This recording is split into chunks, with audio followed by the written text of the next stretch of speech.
Alors, on a cru pendant longtemps que le TDAH disparaissait à l'adolescence. On sait aujourd'hui que c'est faux. Selon les études, environ 50 à 70% des enfants diagnostiqués continuent de présenter des symptômes significatifs à l'âge adulte. La forme change, mais le trouble reste. De nombreuses personnes sont d'ailleurs diagnostiquées à l'âge adulte. À l'adolescence, l'hyperactivité motrice visible diminue souvent. L'enfant qui courait partout devient un adolescent apparemment plus calme, mais qui ressent une agitation intérieure, une impatience, une difficulté à se poser. Les difficultés d'attention, d'organisation et de gestion des émotions peuvent devenir plus marquées au contraire, face aux exigences croissantes de l'autonomie scolaire et sociale. Les conséquences peuvent être importantes.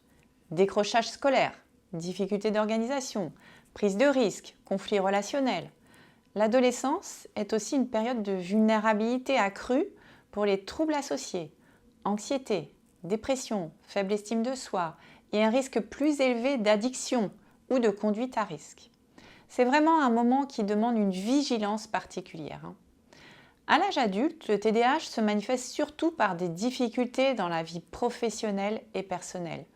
Gestion du temps, procrastination, gestion des priorités, organisation, maintien de l'attention dans les tâches répétitives, instabilité professionnelle, difficultés relationnelles ou conjugales. Bref, cela peut rester compliqué, surtout si le diagnostic n'est pas posé. La bonne nouvelle est qu'un repérage précoce et une prise en charge adaptée permettent de réduire significativement les conséquences du trouble.